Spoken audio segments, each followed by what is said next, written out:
Elsa Nurhalisa dari SMA Negeri 1 Meragen. Assalamualaikum warahmatullahi wabarakatuh. Yang terhormat Bapak PLT Kepala Sekolah Bapak Ajik Setio SPD MPD, dan yang saya hormati Bapak Devin selaku Guru Bahasa Jawa. Salam sejahtera untuk kita semua, hadirin yang saya banggakan.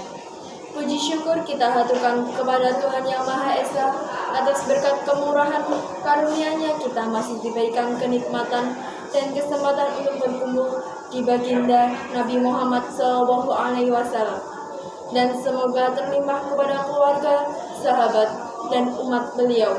Amin. Hadirin yang berbahagia, Indonesia adalah negara yang kaya sumber alam, kaya akan budaya, karena dari sekian banyak suku di Indonesia memiliki beragam budaya lokal dan tradisional masing-masing.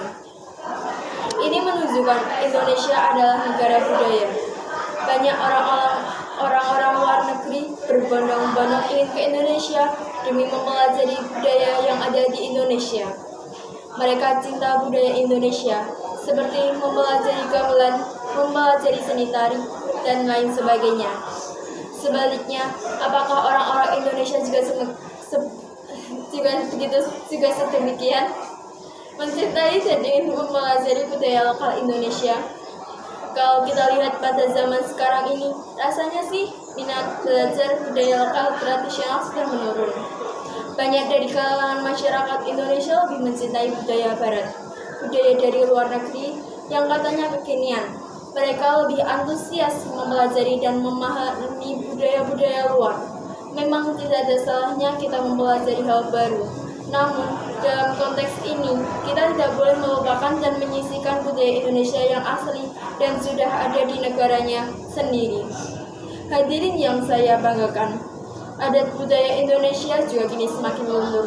Kita ambil contoh saja, budaya menggunakan baju batik seolah-olah sangat kuno dan tradisional. Padahal batik ini merupakan budaya luhur Indonesia yang sudah diakui secara budaya Indonesia oleh UNESCO. Generasi kita malah senang dengan pakaian yang minim-minim, pakaian yang ala kebarat-kebaratan. Kita harus sadar, siapa yang akan mencintai budaya Indonesia, siapa yang akan meneruskan dan melestarikan budaya Indonesia? Jawabannya adalah orang Indonesia. Kita sebagai orang asli Indonesia, jangan kalah sama orang barat yang begitu antusias mencintai dan mempelajari budaya Indonesia yang semata-mata bukan budaya mereka. Nah, lewat pidato singkat ini, marilah kita cintai budaya Indonesia. Kita lestarikan agar budaya Indonesia bisa tetap eksis dan tidak diakui oleh negara lain. Demikianlah sedikit pidato yang dapat saya sampaikan. Semoga bermanfaat. Mohon maaf apabila ada salah kata. Wassalamualaikum warahmatullahi wabarakatuh. Tapi tahu.